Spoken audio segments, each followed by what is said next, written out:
Welcome to week 2 of the course. We all survived week 1. Hopefully week 2 will go a little bit smoother now that I'm getting comfortable with some of the items in Canvas. Keep letting me know if you find issues, though. Those have been very helpful to clean up the course since this is the first time this course has been offered. For week 2, we are going to be talking about how policy and law affect healthcare. So not only on a local level, but on a national level.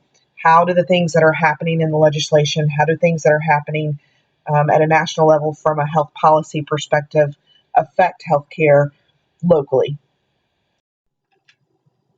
Our week 2 learning objectives are to provide a general understanding of how the healthcare system works in the United States, to understand the goals and role of governmental public health agencies, to define essential public health services, and to describe the meaning and importance of the no duty to treat principle.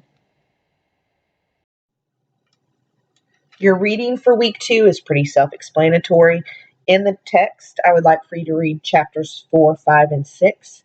There is a lecture to go along with that reading, as well as PowerPoints to help supplement your reading for chapters 4, 5, and 6. You have a video that I would like for you to watch this week. It's about Obamacare or the Affordable Care Act. It puts it into really simple to use language and makes it really understandable as we continue to talk about healthcare policy and things on the national level that are affecting us locally. There are 2 discussion boards for this week. The first one, discussion board 2.1, is about whether or not we, and again, this is just your opinion, whether or not the government should be able to dictate whether or not motorcyclists wear helmets.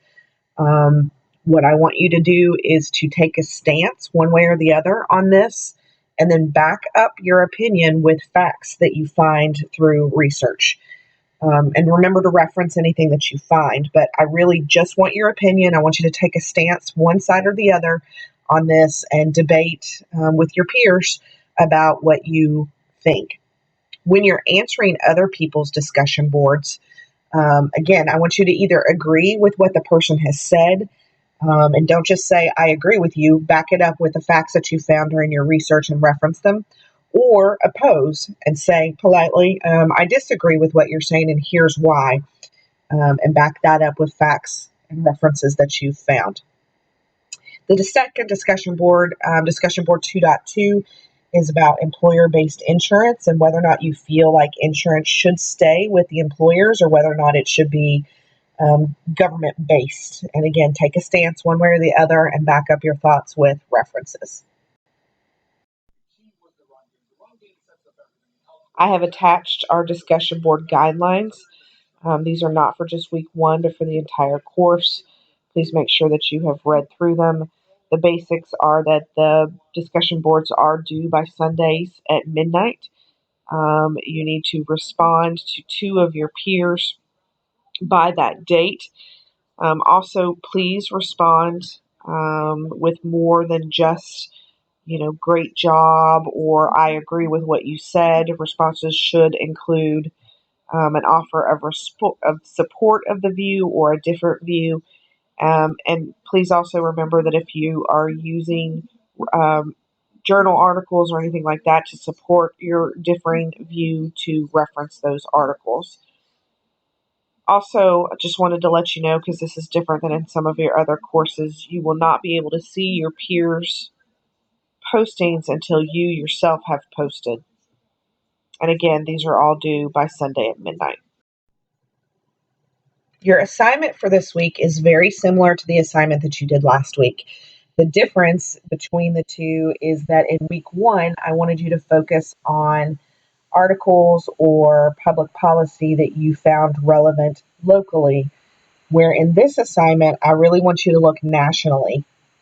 What is happening out there in the world on a national level that interests you, and then write your reflection paper and summary on that. Let me know if you've got any questions, but again, it should be very, very similar to week 1. Instead of locally, this is going to be nationally.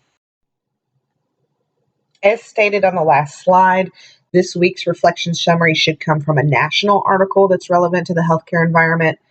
That can come from Time Magazine or Newsweek. It could come from any of the big local papers. Just do some searching on the internet and see what you can find. So this article is for national versus local. Again, the paper should be 2 to 3 pages in length, just like in week 1, in APA format.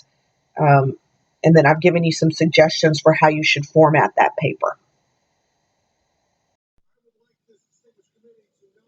As always, if you have any questions, the fastest way to get a hold of me is via email at briggs@thomasmore.edu, or if it's Monday through Friday during the day because I'm at my other job, then please just text me at 859-396-7084, and you'll get your fastest response that way.